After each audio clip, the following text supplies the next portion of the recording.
Yo! My absolute favorite chaos gremlin. Hot beverage fire. We just binged episodes 2 and 3 of the Mighty Nine. Back to back, because who drops 3 episodes at once and expects us to have self-control? And I am vibrating. Episode 1 already had that, oh these people are beautifully broken, energy, but 2 and 3? They just turned the dial from intriguing to I will sell my soul for the next 5 episodes right now.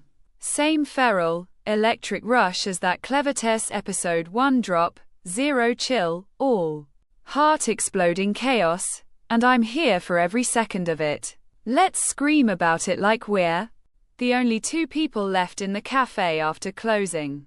Episode 2, Who Will You Be? Hits the ground running and never looks back.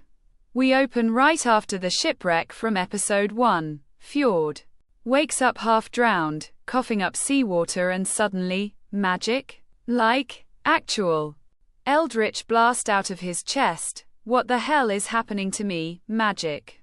Travis's voice acting when that first spell fires off. Goosebumps? Instant goosebumps. Cut to Nicodranas, where Jester is being peak Jester, painting giant dicks on temple walls, sending sendings that would make a sailor blush, and accidentally dragging poor Fjord into her tornado of chaos the second he limps into town to protect her. Their dynamic is already pure serotonin, him trying to be the responsible adult, her treating life like one giant prank. Meanwhile, Beau is deep in Cobalt's soul monk drama, throwing hands and uncovering some seriously corrupt monastery BS that makes you want to fist bump her through the screen. And then there's Caleb and Nott causing absolute disaster in a quiet village because Nott saw something shiny and alcoholic, and Caleb is just trying to keep his goblin daughter alive. Their little heist gone wrong sequence had me cackling and stressed in the same breath. The episode bounces between these 4 separate threads like a pinball machine on fire, and somehow it never feels disjointed. It feels like the show is daring you to pick a favorite child when they're all perfect disasters. Then episode 3, the fletching and moondrop traveling carnival of curiosities, slams everyone together in the most gloriously unhinged way possible. Enter MOLLYMAUK TEALEAF, purple tiefling extravaganza, peacocking around a failing carnival like he's the ringmaster of the apocalypse. Taliesin's voice drips pure carnival barker charisma. Every line feels like he's selling you your own doom with a wink. Molly introduces a dangerous new act that is exactly as batshit as it sounds. Think blood, swords, and zero health and safety regulations. The carnival itself is this fever dream explosion of color, cotton candy skies, creepy fortune tellers, rigged games, and it's the perfect backdrop for everyone to crash into each other.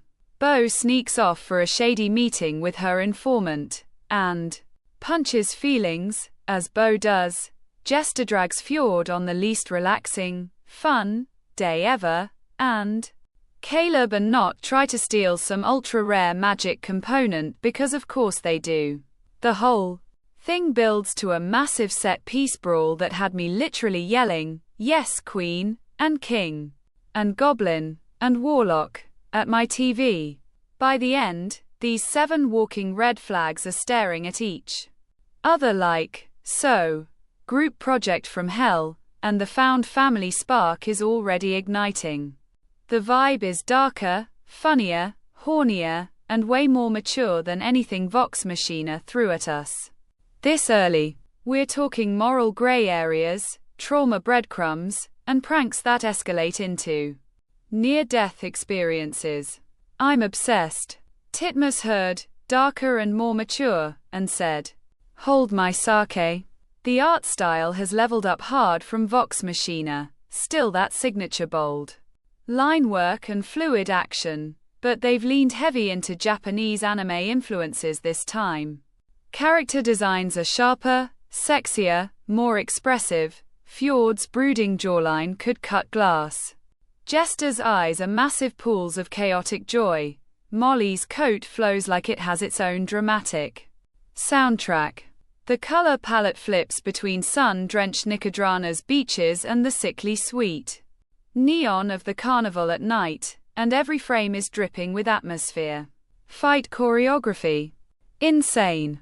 Fjord's first Falchion Eldritch Blast combo looks like Devil May Cry had a baby with Castlevania. Magic effects are crunchy and visceral. Fireballs leave scorch marks, shadows writhe like living ink. The longer runtime, 46 to 48 minutes, lets sequences breathe. No fight feels rushed, no emotional beat gets cut short. Look, if Vox Machina was the rowdy tavern party that made you fall in love with Critical Role animation, the Mighty Nine episodes 2 to 3 are the back alley knife fight that makes you realize you're in too deep to ever climb out. This isn't just Campaign 2 but animated. It's a full-on glow-up that trusts its audience to handle trauma, moral ambiguity, and dick jokes in the same breath. The voice cast is firing on all cylinders. Laura's Jester is a national treasure. Fight Me. Neil Acree's score is giving me chills, and the way they're weaving in those little backstory crumbs already has me tearing up. I'm obsessed with how unapologetically messy these characters are allowed to be. No instant, we're besties, glue. Just a bunch of liars, thieves, runaways, and circus freaks slowly realizing they might need each other to survive. The darker tone, the political intrigue simmering under the surface, the promise of war on the horizon. I'm crossing every finger, toe, and horn that Season 1 keeps this momentum and gives us the full emotional devastation we know Campaign 2 is capable of. Bottom line. Drop whatever you're doing and watch these 2 episodes immediately.